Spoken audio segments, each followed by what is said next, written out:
রাদিয়াল্লাহু তাআলা আনহু আমার নবীর দরবারে এসে বলছেন, ইয়া রাসূলুল্লাহ ইয়া হাবিবাল্লাহ হুজুর আল্লিমনি হুজুর আপনি আমাকে শিক্ষা দিন মিম্মা আল্লামাকাল্লাহু তাআলা আল্লাহ আপনাকে যে জ্ঞান দিয়েছে ইলম দিয়েছে সে জ্ঞানটা আপনি আমাকে দিন।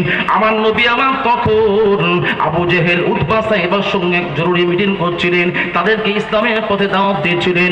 অন্ধ সাহাবী বলে তিনি কি করলেন, আমার নবী ভ্রুক্ষেপ করলেন না। তখন আল্লাহ আয়াতে কারিমা অবতীর্ণ করলেন, সূরা নাবা আবাসা অবতীর্ণ করলেন, আবাসা জাআহুল আ'মা ওয়া মা ইদরিকা লাআল্লাহু ইয়াযাক্কা। আল্লাহ রাব্বুল আলামিন বললেন, হাবিবরে একটা ইলমে দ্বীনের ছাত্র আপনার কাছে এসেছে, আপনাকে ইলমে দ্বীন শিক্ষা করার জন্য এসেছে। অন্ধ বলে আপনি ভুরুটা কুচিয়ে নিয়েছেন, আপনি তাওয়াল্লা আপনি দূরে সরিয়ে গেছেন, কাফেরদের সঙ্গে কথা বলছেন। ওদের দাওয়াত দেওয়াটা আগে নয়, যে ইলমে দ্বীন শিক্ষা করতে এসেছে তার উপরে নজর দেওয়াটা জরুরি। জোরে জোরে বল সুবহানাল্লাহ, আরো জোরে নাম তাকবীর। বুঝতে পারলেন? আমার নবী বিশ্ব নবী রহমাতুল লিল আলামিন সাফিউল মুজনাবির হুজুর আমার তারপর থেকে আব্দুল্লাহ ইবনে মাকতুমকে এত সম্মান দিতেন। আব্দুল্লাহ ইবনে মাকতুম যখন চলে আসতেন বাবাজি আমার, তখন আমার নবী বিশ্বনবী জনাবে মুহাম্মদুর রাসূলুল্লাহ সাল্লাল্লাহু আলাইহি ওয়াসাল্লাম নিজের চাদর মুবারকটা বিছিয়ে দিতেন, হে আব্দুল্লাহ ইবনে মাকতুম তুমি এখানে বসো, তোমার শান আল্লাহ দিয়েছে, আল্লাহ বাড়িয়েছে, তুমি এখানে বসো। আব্দুল্লাহ ইবনে মাকতুম আমার নবীর চাদরটা মাথায় তুলে নিলেন, চুমা দিয়ে বলছে, আল্লামাকাল্লাহু কামা আকরামতানি ইয়া রাসূলুল্লাহ ইয়া হাবিবাল্লাহ হুজুর আমি আব্দুল্লাহ ইবনে মাকতুম আমার গর্দানের ক্ষমতা নাই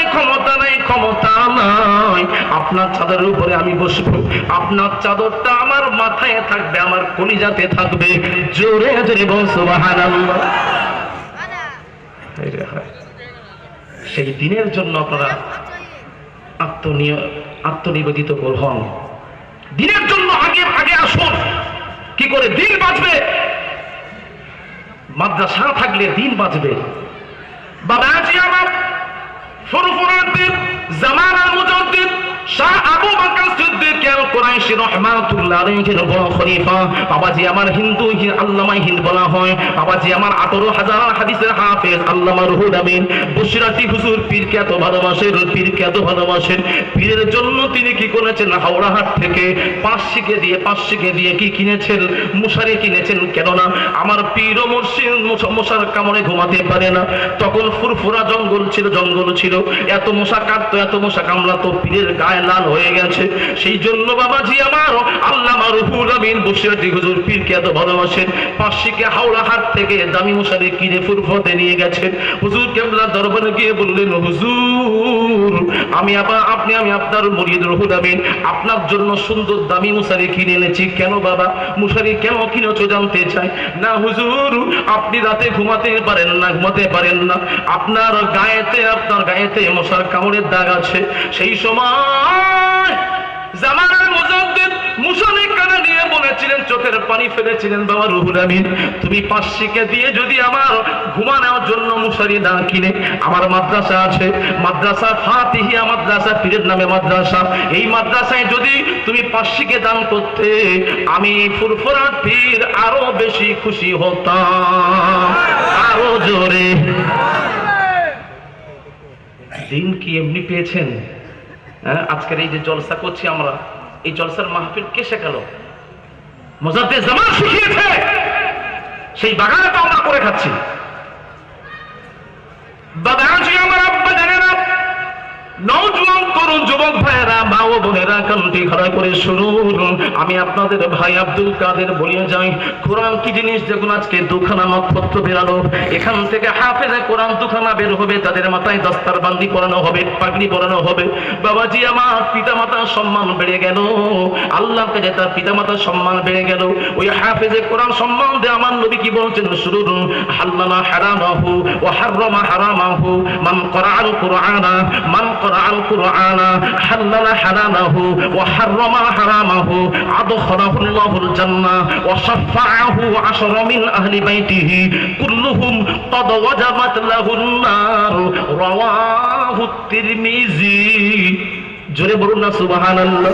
বাবাজি আমার নবী বলছেন মান কোরআন যে কোরআন পড়লো, কোরআনটা সিনার মধ্যে রাখলো, হারামকে হালাল জানলো, হারামকে হারাম জেনে বর্জন করে দিল, আমি রাসূলুল্লাহ জানিয়ে দিলাম আদখালাহুল্লাহুল জান্নাহ, সে ব্যক্তি জান্নাতে প্রবেশ করলো, জান্নাতে যাবে। হাফেজে কোরআন একা জান্নাতে যাবে না, যাবে না, যাবে না, যাবে না। হাফেজে কোরআন কজনকে জান্নাতে নিয়ে যাবে? 10 মিন আহলি বাইতিহি, তার পরিবারের মধ্যে থেকে 10 জনকে জান্নাতে নিয়ে যাবে। কেমন 10 জন? কুল্লুহুম ক্বাদ ওয়াজাবাত লাহুন নার, এমন 10 জন যাদের উপর জাহান্নাম ওয়াজিব হয়ে গেছে। আমার আব্বাজান, আমার চাচাজান, আমার ভাই, আমার শ্বশুর শাশুড়ি, আমার আত্মীয় স্বজন, আমার আত্মীয়দেরকে গুনে গুনে গুনে গুনে 10 জনকে নিয়ে জান্নাতে চলে যাবে। জোরে জোরে বলুন সুবহানাল্লাহ। তাহলে আপনি যদি হাফেজ না হতে পারেন, যদি হাফেজের ভাই হন লাভ, যদি হাফেজের আব্বা হন লাভ, যদি হাফেজের আত্মীয় হন আপনার জন্য লাভ। কেন? হাফেজে কোরআন 10 জনকে জান্নাতে নিয়ে যাবে, একজন নয়। এটা কার কথা? আমার নবীর কথা।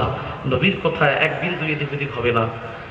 তাহলে সেই হাফেজে কোরআন তাদের মাথায় পাগড়ি পরানো হবে। এটা আমাদের সকলের জন্য খুশি নয় কি? সকলে বলুন খুশি তো? খুশি। সকলে সন্তানদেরকে দেবেন, মাদ্রাসায় দেবেন।